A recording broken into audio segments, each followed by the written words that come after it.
The Gospel according to Matthew, chapter 23.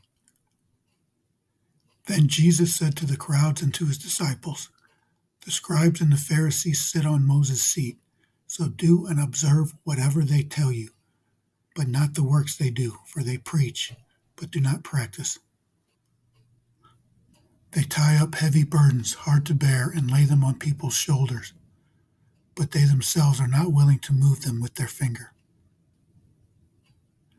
They do all their deeds to be seen by others, for they make their phylacteries broad and their fringes long, and they love the place of honor at feasts and the best seats in the synagogues, and greetings in the marketplaces, and being called rabbi by others. But you are not to be called rabbi, for you have one teacher, and you are all brothers. And call no man your father on earth, for you have one Father who is in heaven. Neither be called instructors, for you have one instructor, the Christ. The greatest among you shall be your servant. Whoever exalts himself will be humbled, and whoever humbles himself will be exalted. But woe to you, scribes and Pharisees, hypocrites, for you shut the kingdom of heaven in people's faces, for you neither enter yourselves nor allow those who would enter to go in. Woe to you, scribes and Pharisees, hypocrites, for you travel across sea and land to make a single proselyte, and when he becomes a proselyte, you make him twice as much a child of hell as yourselves. Woe to you, blind guides, who say, if anyone swears by the temple, it is nothing, but if anyone swears by the gold of the temple, he is bound by his oath.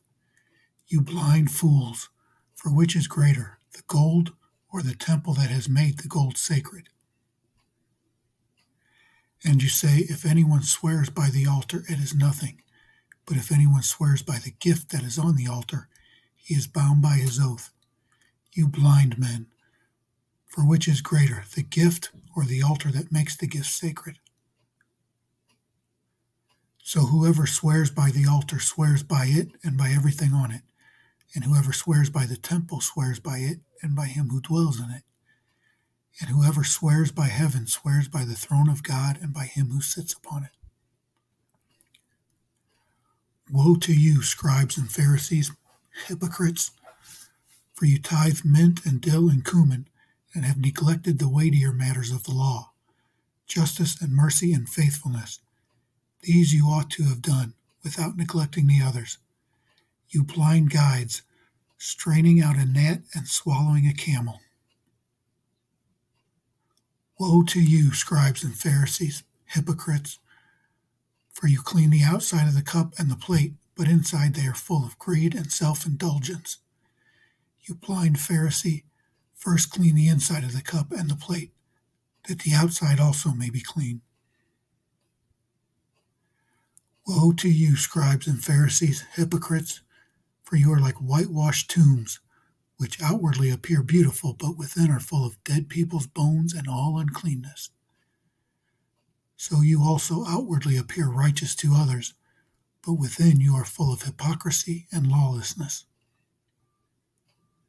Woe to you, scribes and Pharisees, hypocrites, for you build the tombs of the prophets and decorate the monuments of the righteous, saying, if we had lived in the days of our fathers, we would not have taken part with them in shedding the blood of the prophets. Thus you witness against yourselves that you are sons of those who murdered the prophets.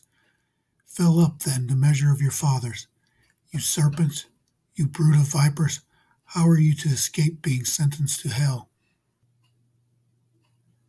Therefore I send you prophets and wise men and scribes, some of whom you will kill and crucify, and some you will flog in your synagogues and persecute from town to town, so that on you may come all the righteous blood shed on earth, from the blood of the righteous Abel to the blood of Zechariah, the son of Berechiah, whom you murdered between the sanctuary and the altar.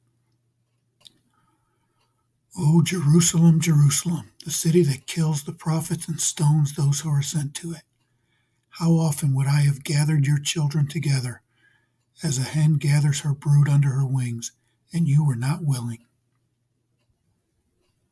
See, your house is left to you desolate, for I tell you, you will not see me again until you say, Blessed is he who comes in the name of the Lord.